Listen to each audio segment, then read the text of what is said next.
Bom dia, meu nome é Erivan, é um prazer estar aqui nesse momento, nesse espaço tão bonito, para falar um pouco sobre o credo religioso que eu participo, que é o Santo Daime. Eu queria agradecer o convite da TV Igara e para mim é um prazer estar aqui dialogando com outra pessoa de outra religião diferente, para ver o que é que a gente tem em comum e de diferente e mostrar como esse diálogo interreligioso é sempre uma coisa muito boa. Da minha parte também, gostaria de agradecer, o convite. E me chamo Luciano de Souza Hetmanek e sou natural do Rio de Janeiro e também tenho origens aqui no Ceará. E estou aqui também para poder a gente realizar um bate-papo muito interessante que realmente a gente possa sair daqui hoje também aprendendo, muitas coisas devido a essa interreligiosidade, Então a gente da Igreja Messiânica também é aberto, a todas as religiões e valorizamos todos os credos também, Então estamos também muito gratos por esse convite, e muito obrigado pela presença. O Santo Daime, por sua própria natureza, por sua própria constituição, já é uma religião que mescla e abarca diversas outras formas religiosas. A religião do Santo Daime foi concebida por um maranhense chamado Raimundo Irineu Serra, que no final do século passado migrou do Maranhão para a região amazônica. Lá foi, entre várias outras profissões que exerceu, foi soldado da borracha e ajudou na demarcação do estado do Acre, trabalhando com o Marechal Rondon. E nessas viagens que ele fazia entre o Brasil, a Bolívia e o Peru, ele conheceu a bebida que já era utilizada milenarmente pelos índios e pelos caboclos amazônicos, que era a ayahuasca.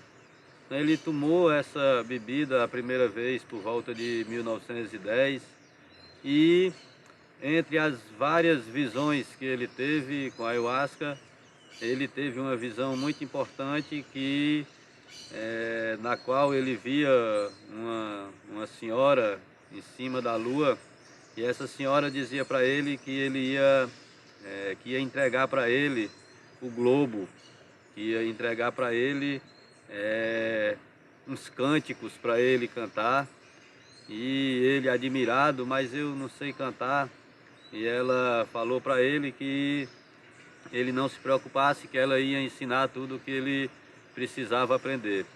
Passou para ele uma dieta de vários dias internado na floresta, comendo só macaxeira insossa e sem poder ver mulher. Então ele fez essa dieta tomando chá e aí ele começou a receber os princípios fundamentais dessa nova religião, por assim dizer, que é o Santo Daime. E ele identificou essa entidade feminina, por assim dizer, com Nossa Senhora. E mesclando elementos do cristianismo com elementos esotéricos e com os elementos da tradição indígena, ele deu os primeiros passos na fundação da doutrina do Santo Daime.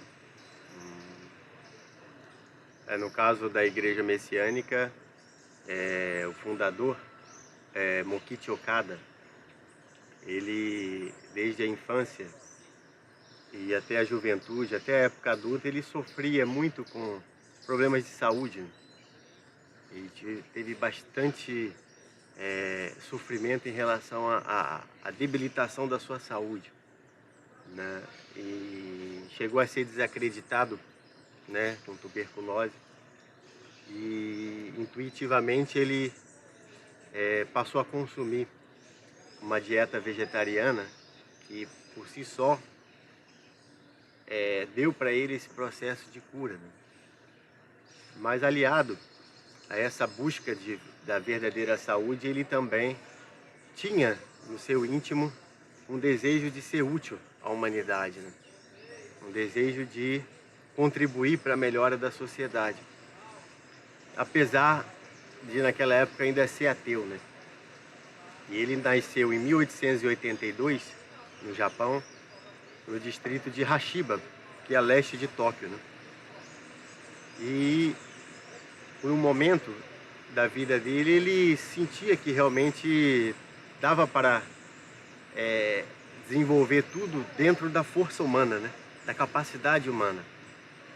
Mas aos 38 anos e praticamente já com os 42 anos é que ele começou a chegar no entendimento em que realmente a força e a visão humana seriam limitados realmente, né? E a partir de 1926 ele começou a receber revelações.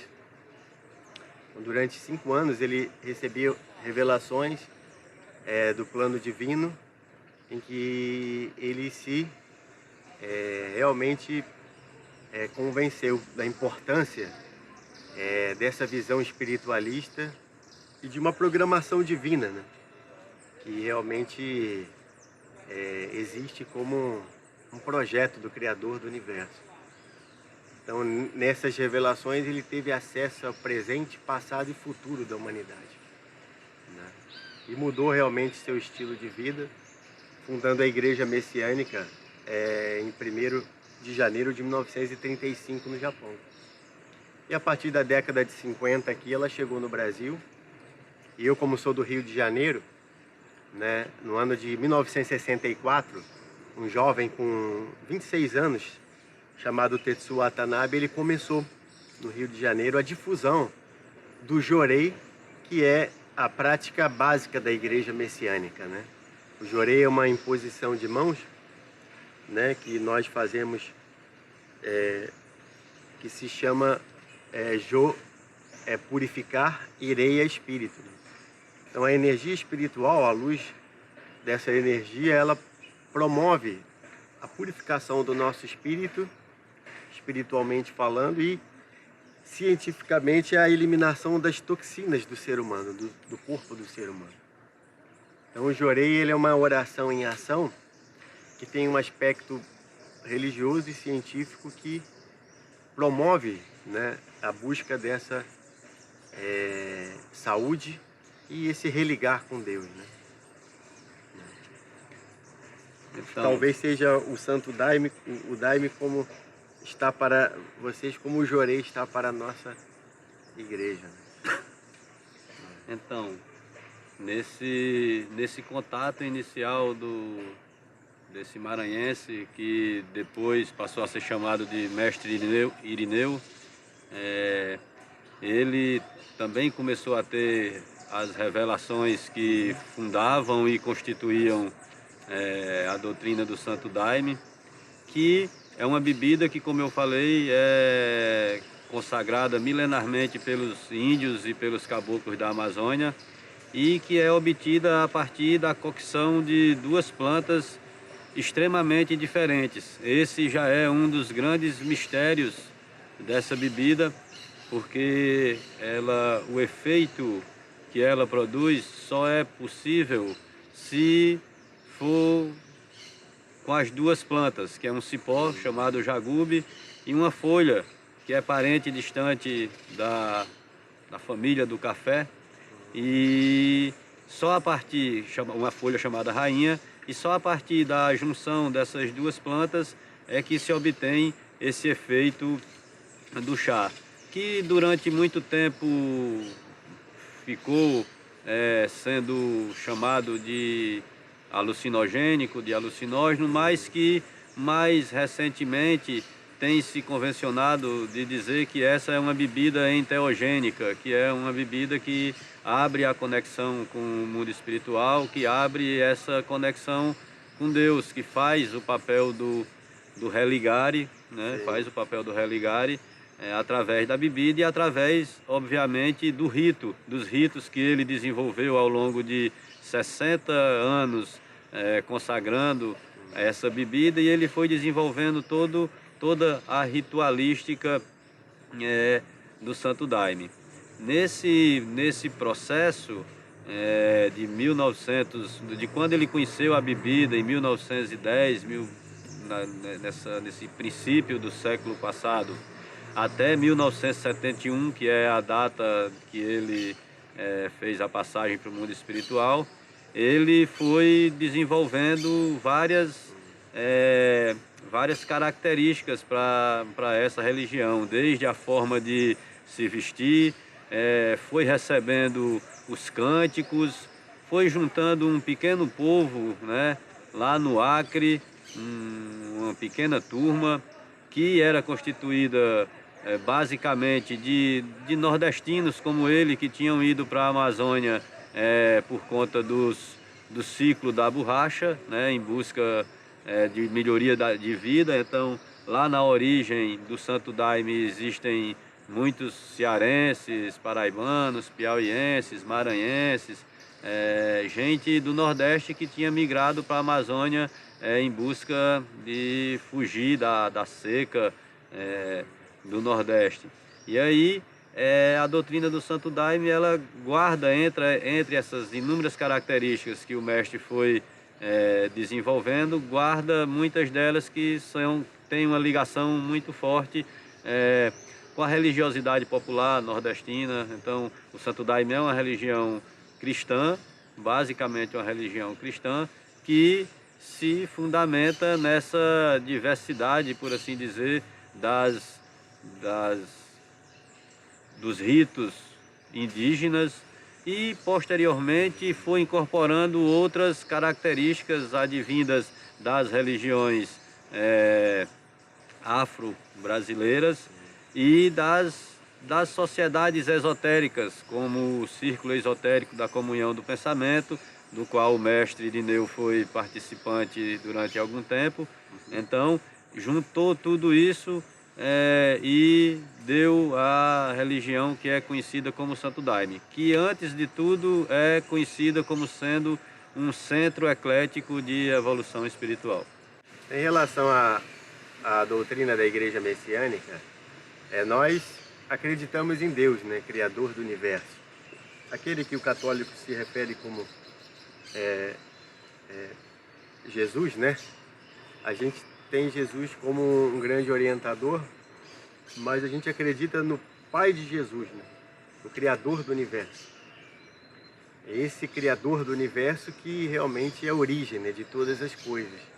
E esse Criador é que se revelou a Meixo Sama. Então a gente acredita que a história da humanidade constitui estágios, né, preparatórios para a construção desse mundo ideal, que é esse paraíso terrestre. Que no fundo é um mundo sem doença, miséria e conflito.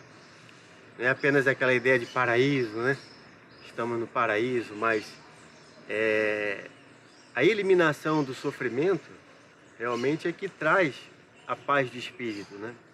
Então, muitas vezes você acha que está no paraíso, mas Meixo Sama ele ensinava que se ainda tem doença, miséria e conflito, não dá para a gente achar que está num paraíso, né? E aí ele foi revelado causas, né, da doença, miséria e conflito, que no fundo se originam do nosso pensamento, né, das nossas palavras, pensamentos e ações distantes da lei da natureza, né, da verdade. E é inevitável o ser humano acumular causa, né? A gente, pela cultura materialista hoje, a gente acumula essas causas mais por ignorância do que por vontade, né? E realmente, quando a gente vai ver, já está estourando, né? Então a mácula, que a gente fala o pecado, a gente vai juntando, e chega uma hora que ele precisa se materializar. A cultura materialista, ela encara isso como origem vindo de fora, né? né? Mas a gente acredita que, devido às nossas próprias máculas e também dos nossos ancestrais, né, a gente tem a necessidade de purificar essas máculas.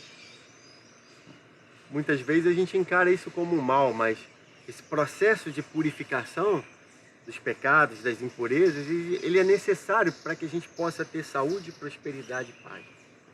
A gente não olha apenas o mal como algo que vem para destruir o ser humano, mas dentro de uma visão espiritualista, né, o que a gente não gosta vem para purificar o nosso espírito e fazer a gente aprender a mudar de atitude, né, para não continuar acumulando a mesma causa, né? Então existe uma busca espiritualista que realmente mostra a gente um caminho para não sujar tanto, né? Porque o Meixo Sama, ele definiu como colunas de salvação do ser humano o jorei, né, a agricultura natural e a arte, né? Tudo para poder purificar o nosso espírito e o nosso sangue. Porque a gente, purificado até certa forma, consegue dar vida à nossa natureza divina, é a nossa alma, né? E a gente consegue perceber melhor a nossa missão no mundo, né, em todos os lugares. Então hoje a gente vive num conceito de que não precisa purificar, né? Hoje a gente tem consciência de que respira ar impuro, come comida suja, impura, e não precisa conviver com o processo de eliminação das impurezas. E quando o organismo promove essa eliminação através das doenças, de uma simples gripe, a gente afasta, né? É como se a gente absorvesse apenas 50% do amor de Deus, né, quando tudo tá bom, né? Mas quando a coisa vem para poder purificar, a humanidade ainda não considera esse processo como algo benéfico, né? Em cada campo da atividade humana, o ser humano se afastou dessas leis da natureza e realmente a gente chegou numa situação em que, né, o sofrimento está aí, né? Então essa visão de paraíso realmente é uma visão utópica para quem acredita num paraíso depois da morte, mas o paraíso ele é uma construção, né? A gente acredita que se esforçando para construir, aí passa a ser realidade. Utopia é o ser humano estar com a cabeça no inferno e querer materializar o céu na vida, né? Mas se a gente começa a dar vida à nossa natureza divina, aí realmente começa a gente entrar num processo evolutivo. Nesse sentido. Então, e nesse processo, como é que foi a chegada da Igreja Messiânica aqui no Brasil? E dentro desse tripé que você falou da agricultura, O jorei, a agricultura natural e a arte. E a arte, como é que isso se manifesta na ritualística ou na prática religiosa da Igreja Messiânica? O jorei é o carro-chefe, né? O jorei, através da imposição das mãos, nós pedimos a Deus e a Meixo Sama. Nós temos o Ohikari. Hikari significa luz em japonês. O O é um termo respeitoso. Então, é bem misterioso porque Meixo Sama passou a ter a permissão, Meixo Sama significa Senhor da Luz, né, de canalizar essa energia, né, através do seu ventre. Na época existiam alguns videntes que enxergavam uma luz no ventre de Meixo Sama, né? E ela foi se assentando aos poucos no processo evolutivo dele. E ele ensinava que aquela luz era parte do Espírito de Deus Supremo, Criador do Universo. E que aquela luz tinha a natureza do elemento fogo, purificador das máculas do ser humano e das impurezas do organismo. Então, quando a gente pede a permissão para canalizar a luz do jorei, a gente deseja que a natureza divina da pessoa possa ser despertada para o cumprimento da missão dela. No fundo, todos nós nascemos para construir um mundo ideal, né? Um mundo espiritual e materialmente evoluído. E no processo, nós temos uma dinâmica muito peculiar, porque a nossa igreja abre às 8 e fecha às 9, né? Então não fecha, né? E a prática do Jorei está ali constante. Nós desenvolvemos atividades artísticas e, através de pequenos modelos, como a horta caseira, a gente vai conscientizando o ser humano da importância da agricultura natural, né? De a gente consumir alimentos em que realmente a gente possa ter verdadeira saúde. Então a Igreja Messiânica hoje ela tem uma marca difundida, Corim, que está presente em todos os supermercados do Brasil, aqui também tem. Não sei se já viram o frango orgânico da Corim, e diversos produtos orgânicos que nós acreditamos que, se não investir, né, nessa qualidade de vida, a gente não pode ficar esperando de empresas que não têm esse ideal, né?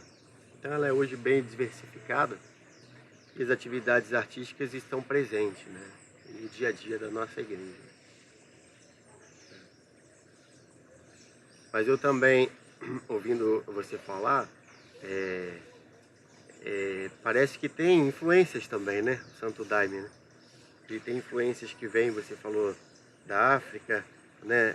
De diversos segmentos que fizeram um conceito. Eu gostaria também de entender como que essa dinâmica ela se desenvolve no dia a dia do Santo Daime também. Então, o trabalho do Santo Daime, até o mestre Irineu, até 1971, ele se dá de uma determinada forma. E a partir de 1971, depois da passagem dele para o mundo espiritual, um discípulo dele, chamado Sebastião Mota de Melo, é quem foi o grande responsável pela expansão da doutrina do Santo Daime para fora do Acre, tanto para o Brasil, como posteriormente os filhos dele expandiram para o restante do mundo, inclusive para o Japão. Né? Inclusive para o Japão. E o padrinho, ele era médium, vidente e já trabalhava desde a infância nos trabalhos de banca espírita. Então, aos poucos, ele foi incorporando esses elementos também e desenvolvendo outros trabalhos e outras características dentro daquilo, sem fugir ao que o mestre havia deixado, mas foi incorporando outros elementos ao longo do tempo.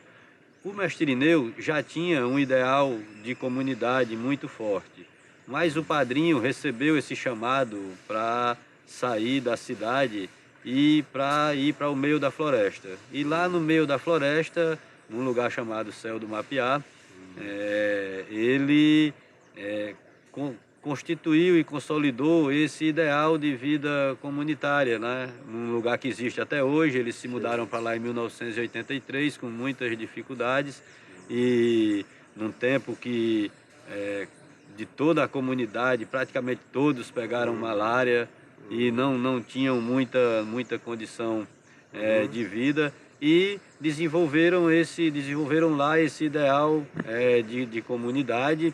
E ainda hoje a comunidade está lá nessa luta para sair desse modelo de vida, como você falou, materialista, desse modelo de vida que traz doença, que causa tantas coisas assim. O ideal do padrinho Sebastião era que, saindo da cidade, indo para dentro da floresta, que eles teriam mais condições de abarcar a espiritualidade e fazer da espiritualidade uma coisa prática, um modo de vida, né? Não só aquela coisa de se, como você falou, não só utopia, mas de transformar aquela utopia numa forma de vida, numa forma prática de vida. E aí vários elementos espirituais foram se juntando. Como a bebida, ela apesar de ser amazônica, apesar de ser uma bebida amazônica, como eu falei, ela se dá principalmente abaixo da linha do Equador, nos lugares mais quentes, mas os grandes produtores dessas plantas são o Brasil, a Bolívia, o Peru e uma parte da Amazônia, que engloba esses países. Você trouxe um pouquinho para a gente provar hoje? Não, hoje não, infelizmente não, porque Tô curioso. até por conta de várias formas que essa religião já foi perseguida, já foi há uma certa incompreensão do que é tomar uma bebida dentro de um ritual religioso, por assim dizer, né? Então é legal, existe uma resolução do CONAD que dá o direito do uso religioso. Hoje vários países também estão procurando. Foi a partir de 2010, né? 2010. Que o Brasil começou Vários países estão em busca dessa legalidade, mas o uso é religioso, né? E deve ser restrito, por assim dizer, aos cultos e à ritualística. Mas uma coisa que me chamou a atenção, ontem eu procurei aprofundar um pouquinho, todo esse processo de regeneração e tudo, ele fala muito ali no sentido de o ser humano sofrer uma transformação para, assim, interiorizar essa coisa do perdão, né? Como é que é isso? Como é que chega até aí? Como é que... Então, a gente costuma dizer que eu estou precisando ser perdoado. Que o Santo Daime, que a religião que se confunde com a bebida, né, com a ayahuasca, são vários nomes que ela tem, mas que ela permite esse religar e permite esse contato direto com a divindade. Ela abre a possibilidade da visão e ela abre principalmente a possibilidade da visão do eu interior. Então, a forma que o Santo Daime tem de religar com Deus, na verdade, é fazendo com que o indivíduo se autoconheça, saiba quem ele foi, saiba quem ele é, saiba o que é que lhe adoece, o que é que lhe incomoda materialmente, considerando que tudo que incomoda materialmente tem uma origem espiritual, na espiritualidade, e aí, através disso daí, o ser humano possa se autocurar, possa se auto-perdoar e possa perdoar. E como eu falei, como é uma religião que tem como fundamento o Cristo, né? Que não é somente aquele Cristo que foi crucificado, mas principalmente o Cristo interior. O Padrinho Sebastião, ele dizia muito claramente: eu sou e eu sou. E quando perguntavam para ele, ele dizia: eu sou Deus. E as pessoas não entendiam quando ele dizia que era Deus, mas o que ele estava dizendo é que ele, como todos nós, tem Deus dentro de si, e essa é a melhor forma de se invocar a Deus, se autoconhecendo e se auto-reformulando, se auto-regenerando para poder fazer essa reconexão, né? Bonito.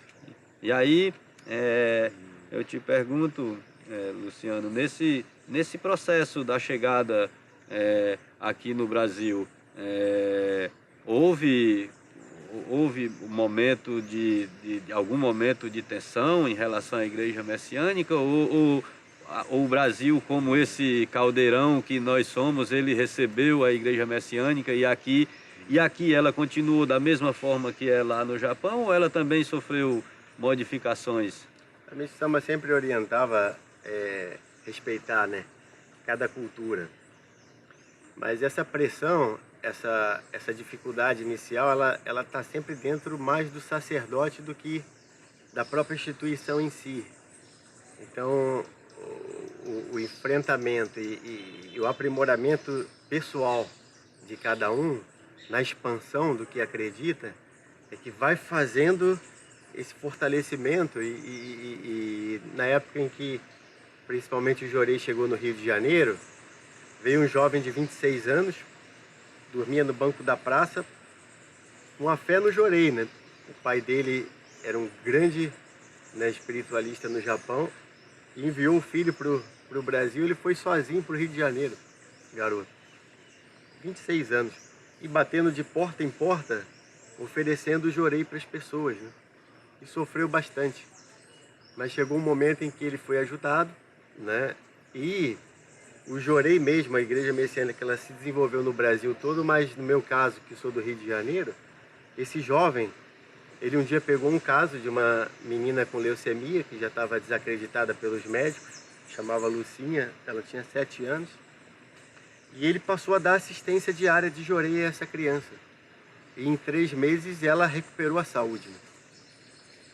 E dali em diante as pessoas começaram a agradecer, materializando donativos de gratidão, e ele conseguiu alugar uma pequena casa no bairro do Maracanã, no Rio, e ali ele dormia sobre o jornal e entregava senhas para as pessoas diariamente vir receber Jorei com ele. Então chegou a ficar famoso esse milagre, porque saiu na revista, acho que era Glória na época, as pessoas fazendo a fila, né, na rua, para pegar uma senha para receber o Jorei com ele depois. E na época, em 1970, meu pai era um jogador de futebol famoso, ele era jogador do Botafogo, foi convocado para a Copa de 70, chamava Rogério, e ele foi cortado, né, da seleção e terminou a carreira muito rápido, com 28 anos. E ele começou a buscar também, né? E ele encontrou esse senhor, esse jovem Tetsu Watanabe, e abandonou tudo e foi seguir essa doutrina. Então, quando eu nasci, minha família já era toda messiânica, e a gente acabou sendo criado dentro dessa familiaridade toda. Mas eu gostaria também, assim, a nível pessoal, de a gente poder, depois eu posso até contar a minha experiência, mas como foi o seu ingresso, né? Como você chegou no momento em que, puxa, isso aí realmente é o que eu gostaria de desenvolver. Assim, como bateu para você poder hoje estar fazendo o que você faz, né? Eu acho que essa experiência, eu sempre gosto de realmente puxar, né, das pessoas, mesmo os membros que chegam na minha igreja, eu pergunto, né, por que você está aqui, né? Por que você conheceu isso e está seguindo isso? Acho que, como é que foi o seu caso, assim, né? Então, eu venho de uma formação católica até os 17 anos, enquanto morei na minha cidade, no interior do Ceará, com meus pais. E aí depois vim estudar em Fortaleza e morei aqui na Casa do Estudante os 2 primeiros anos, e depois que passei no vestibular fui morar na residência universitária. E aí, como todo bom jovem rebelde, eu me esqueci lá um tanto das minhas crenças, me esqueci um tanto de Deus e fui experimentar as coisas que a vida me colocava na frente. E rapidamente comecei a ter problemas com várias dessas coisas, né? Então comecei a ter problema com droga, comecei a ter problema com uso abusivo de substância, comecei a ter problema com os relacionamentos, com tudo isso. E bem novo ainda, aos 27, 28 anos, eu já cansado desse movimento todo que eu tinha me metido, eu resolvi procurar alguma coisa que me tirasse daquilo dali. E um amigo me falou, se tu quiser, vamos lá tomar o chá comigo.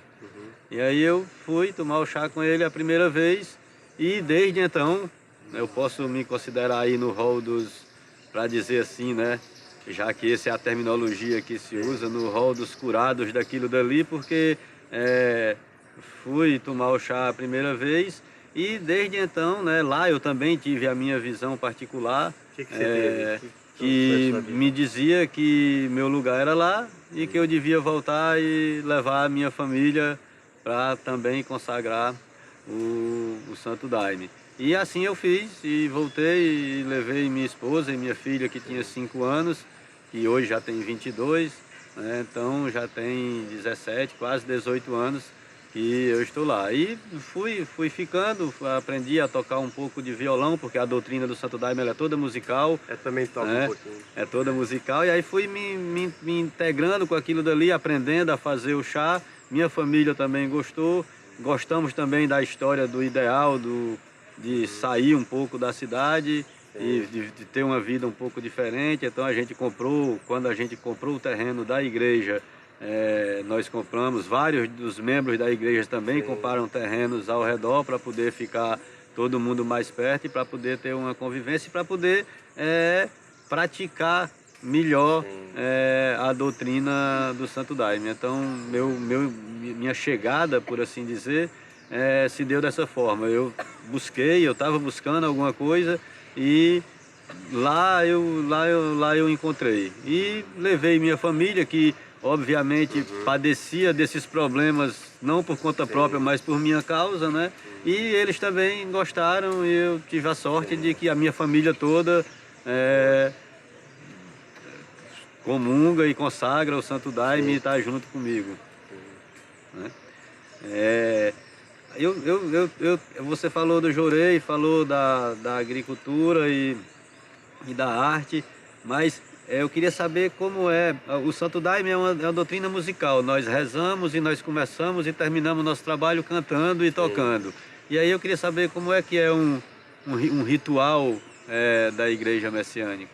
Normalmente, semanalmente, existe o culto matinal, que é às 9 da manhã aqui, e um culto vesperal, né? Mas uma vez no mês, que vai ser sábado agora, existe o culto mensal de gratidão, onde os membros se reúnem para agradecer a Deus tudo que passou no mês, né?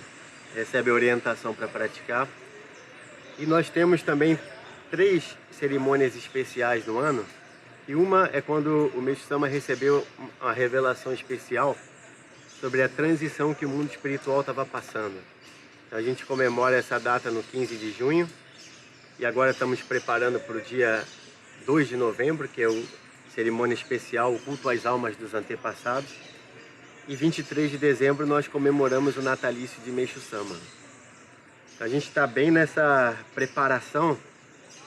Cada culto especial envolve um mês de preparação do espírito do membro se preparar para essa cerimônia, né? Então a gente está hoje fazendo o nosso formulário de preenchimento.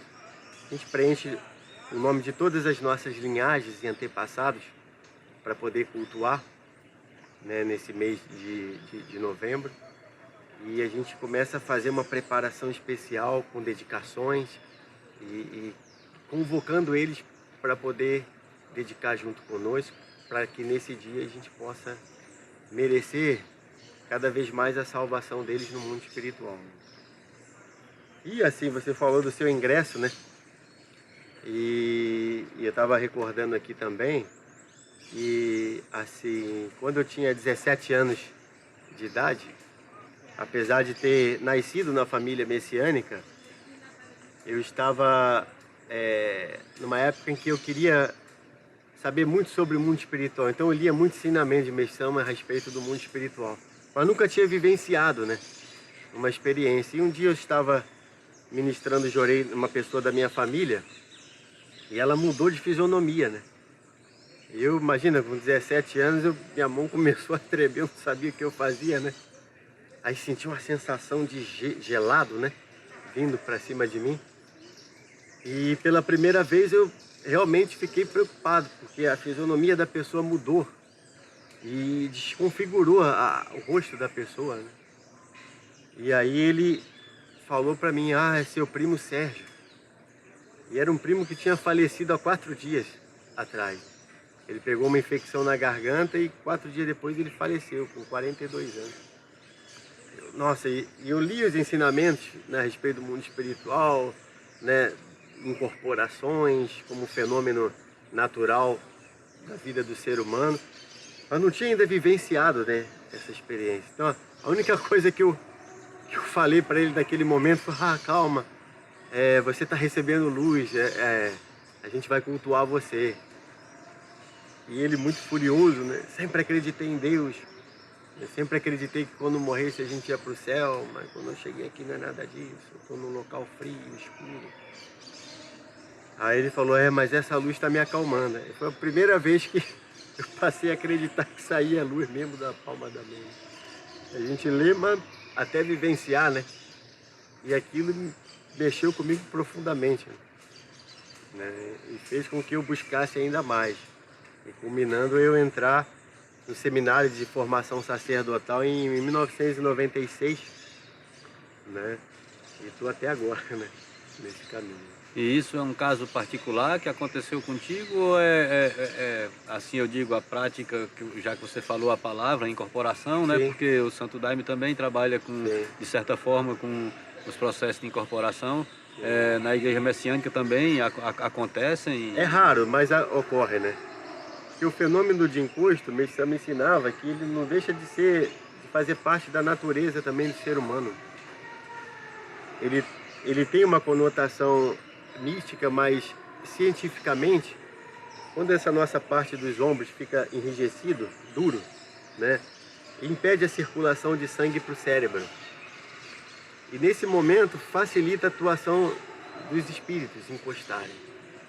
Por isso, realmente, se a gente não tiver verdadeira saúde, normalmente ele já ensina que até a pessoa que é considerada eminente na sociedade já tem 30% de influência, né, de algum espírito. E a gente que erra bastante, né?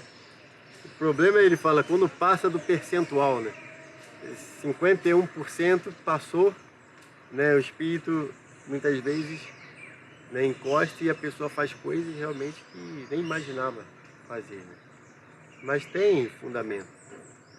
Quando a gente ministra o jorei, a luz entra e muitas vezes aflora, né, o que está por trás, né?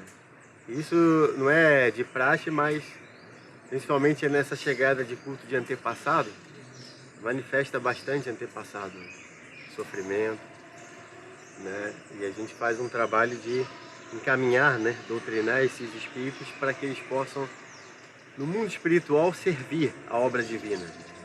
Não ficar só preso na sua família, no seu egoísmo, né? Porque os antepassados todos hoje estão sofrendo porque está vendo a família sofrer, né? E a família também, como não enxerga, não sai desse círculo. Então a gente tem, na nossa prática básica, um assentamento. Nós fazemos um assentamento e sagração desses antepassados, no altar dos antepassados do nosso solo sagrado. Foi o local onde Meixo Sama projetou, né, como se fosse um protótipo de um mundo ideal. E nesse solo sagrado está entronizado a imagem de Deus, de Meixo Sama e dos nossos antepassados, o santuário dos antepassados.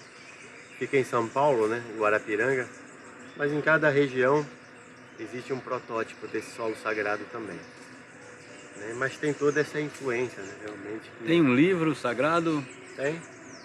Nós temos 5 alicerces que Meixo Sama escreveu, que foram traduzidos para o português, que falam sobre educação, agricultura natural, religião, política e vários outros temas, né? O mestre Irineu, ele não deixou um livro escrito, ele deixou um conjunto que a gente chama de inário. O inário dele, que é chamado Cruzeiro, tem 132 hinos. E nesses 132 hinos ele deixou um ensinamento direto, tanto da prática material como espiritual, de comportamento e daquilo que o adepto, daquilo que o devoto, por assim dizer, deve fazer.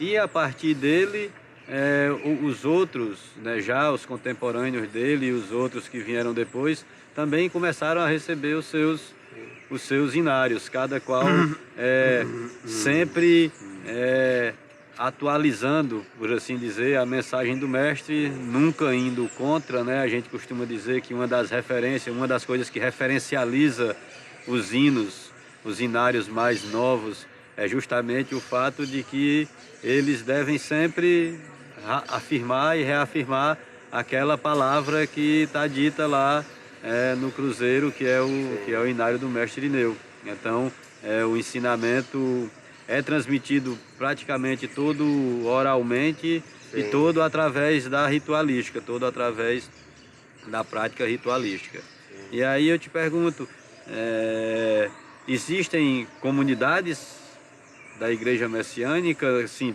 grupos que Sim. vivem em torno da igreja, que praticam esse tipo de agricultura e... Sim. No fundo, todo o desafio de todo membro é colocar em prática essas 3 colunas, né? O jorei é nosso carro-chefe, né? E a agricultura natural é um desafio, né? mas a gente consegue, através das hortas caseiras, conscientizar. E como a gente tem programas de ação sociais que visam também a gente melhorar essa qualidade de realmente consciência, né? A gente consegue absorver no nosso dia a dia. Hoje a gente tem, pelo menos já, à nossa disposição alimentos orgânicos, né? A Medicama falava numa agricultura natural que respeita a natureza. E ele falava do poder da natureza, que nasce da união dos elementos fogo, água e terra. Então ele ensinava que se tiver fogo, água e terra e você plantar com gratidão, pedir, farta colheita, o solo manifesta sua força. Mas hoje a própria agricultura orgânica, ela acha que o solo só vai manifestar sua força se ela jogar adubo. Mesmo o composto orgânico, né, a gente já acredita no poder da natureza, né? Existe hoje a agricultura convencional, a orgânica e a natural de Mokichokada, de Medicama. Essa respeita a missão do solo e a força do solo.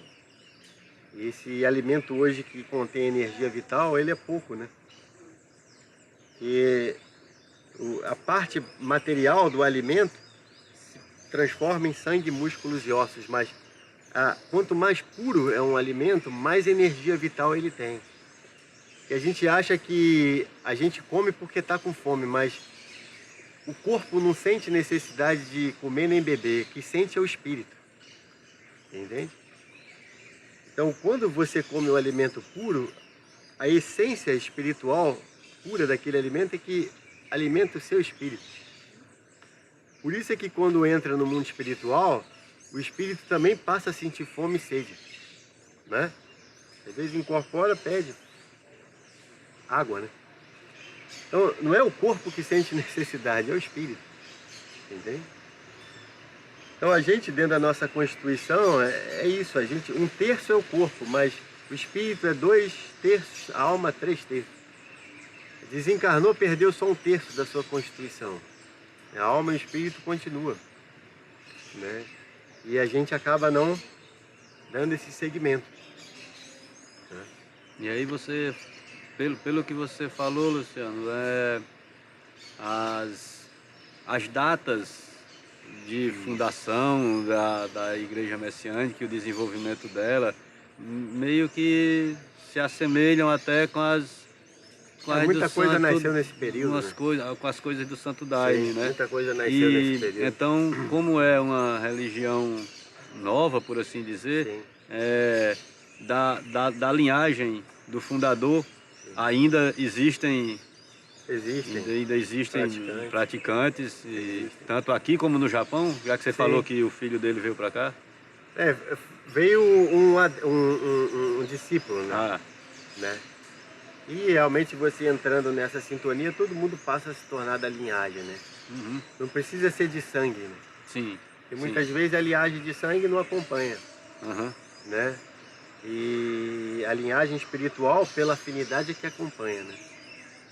Então existem muitos adeptos, seguidores, né? Nesse sentido. Mas é realmente um caminho, né? É uma visão de ser humano e de mundo peculiar, né? Ele mostra, Medicama mostra que é como se a gente estivesse vivendo hoje, nós materializados, dentro da árvore, né? Dessa árvore genealógica. Dependendo da sua posição, ou você é tronco, galho ou frutos, né? uhum. Mas pela lei da natureza, o que sustenta uma árvore de pé é a terra e a raiz, né? Ele fala, a terra é Deus, que fixa todos nós, e as raízes dos antepassados. E a gente vive na parte visível da árvore, né? Então essa relação, seja ela de qual credo for, a gente também ensinava que essa relação com Deus e os antepassados, ela é uma relação de gratidão, mais do que qualquer outra coisa, né? E se não tivesse a terra e a raiz, a gente não estava de pé, né? Então ele ensina que o contato com Deus, a relação com Deus, é através do sentimento de gratidão. E hoje, quando você vai ver a religião, a pessoa entra na igreja para pedir, né? Para entregar seus sofrimentos, mas ninguém entra para agradecer. 1% das pessoas entram para agradecer. E hoje a igreja fica com aquele ambiente maculado, né? Pesado, porque as pessoas não entram para agradecer a Deus a permissão de estar vivo. Elas entram para querer resolver seus problemas, né? Não tem nada de errado, mas isso faz com que o espírito do ser humano se distancie cada vez mais desse sentimento de gratidão.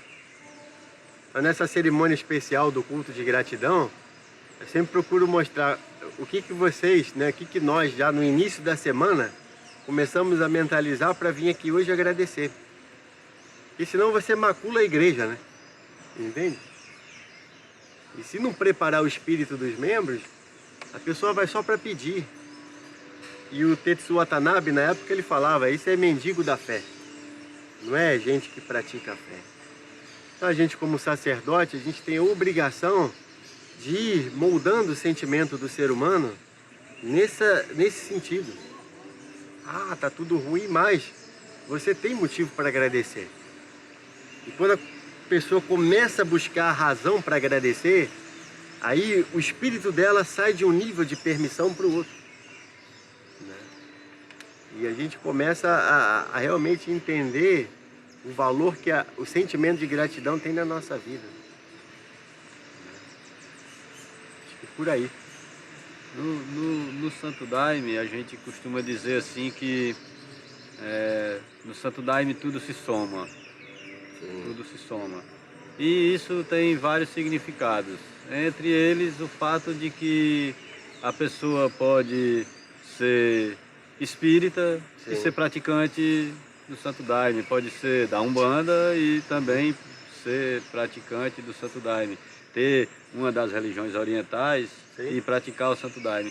Com a igreja messiânica também é essa... Sempre acontece assim.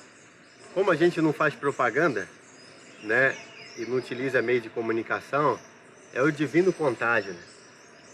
Mas a gente acredita que quando uma pessoa chega na nossa igreja, é porque é confiança dos antepassados daquela família. Né? Não é só ela que quis vir, o antepassado é que traz. Porque ele acredita que ali vai cuidar, né? Mas se também não cuidar, ele leva embora. Né?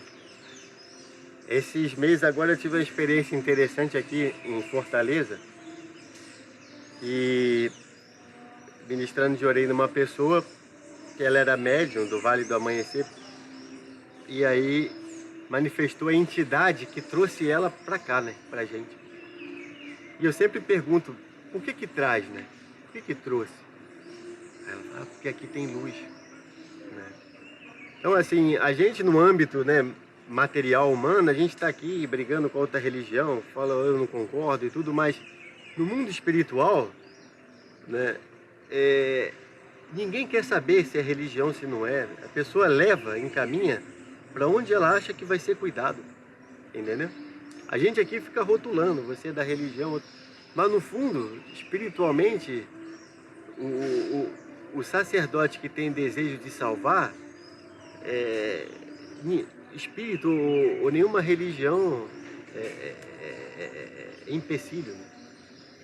Quando você desenvolve o espírito de querer salvar, você atrai todo mundo. Entende? Independente de credo, de religião. O antepassado ele entrega o seu descendente a quem realmente vai cuidar. Né? É aquela coisa, não existe melhor luta, existe melhor lutador. Né? Não tem melhor religião. O sacerdote que tem desejo de salvar, ele abre a igreja de manhã até a noite. Ele esquece de comer e de dormir. Entende? E esse nível de sentimento que atrai. Né? E realmente Messias me ensinava isso. Né? Uma igreja, ela cresce dependendo do amor do seu responsável. Do sentimento de salvação de quem está ali dirigindo. Né? Então a gente não faz propaganda. Quantas pessoas de primeira vez e frequentadores entraram na nossa igreja? 1050, né? Só aqui no centro. Quantas pessoas se converteram? 40, 50? Então, qual que é a minha grande preocupação? né? É formar pessoas que vão auxiliar na formação e no crescimento de outras pessoas. E hoje não precisa você fazer propaganda, entende? Porque o mundo espiritual encaminha tanta gente que a gente não tem, às vezes, tempo para cuidar. O que a gente precisa hoje é de qualificar pessoas que estejam com vontade de realmente ajudar seu próximo. Colocar a escada para a pessoa subir. É o mais difícil. É o mais difícil. E se entrar hoje alguém na igreja dizendo que quer fazer a pessoa feliz, pô, eu acho que a pessoa está maluca. Ah, quero construir o paraíso. Eu acho que a pessoa está maluca. Todo mundo está sofrendo com doença, miséria e conflito, né? E ainda não está no nível de servir o próximo. Mas começa a entender causa, muda sentimento, aí começa a receber graça e aí desperta, né? E aí, dentro da sua atividade, ela reserva parte do seu tempo para dedicar, para dedicação, né? Ela passa a se qualificar através dos cursos. E quem tem mais esse desejo, aí que realmente faz o plantão, né, na igreja, que recebe pessoas, e que aí começa, né, essa evolução espiritual nossa vem através da gente ter a permissão de colocar as pessoas para cima, né? E o sentimento de gratidão que as pessoas têm por nós é que faz com que o nosso espírito se purifique, né? E se fortaleça também para continuar fazendo... Ninguém se eleva lendo, rezando, louvando. A elevação espiritual vem através do sentimento de gratidão que as pessoas têm por você. Isso é que faz o espírito de uma pessoa se elevar. Então, se você não serve ao próximo, você não conquista essa permissão de se elevar.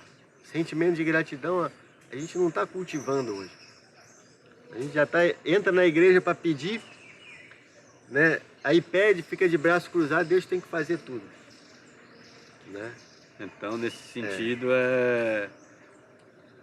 nós estamos bem próximos daquela crença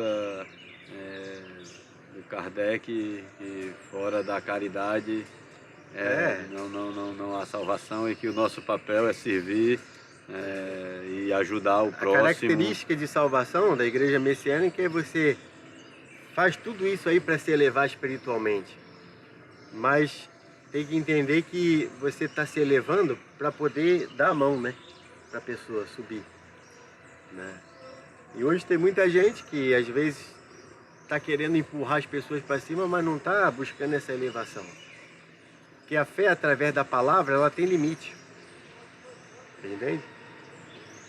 Através da pregação tem limite. Quando você não está conseguindo dar assistência a alguém, e gerando gratidão dessa pessoa, não gera crescimento. Fica tudo na palavra. Então eu pergunto sempre para os meus missionários, para os ministros, que eu tenho responsabilidade sobre eles. Quantas pessoas vocês estão cuidando? Quantas pessoas vocês estão dando assistência? Quantos casos estão resolvendo? Né?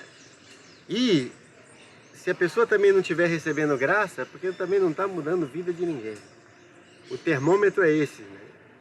A missão me ensinava que o religioso ele devia estar sempre recebendo graça, em função de estar promovendo a evolução das pessoas.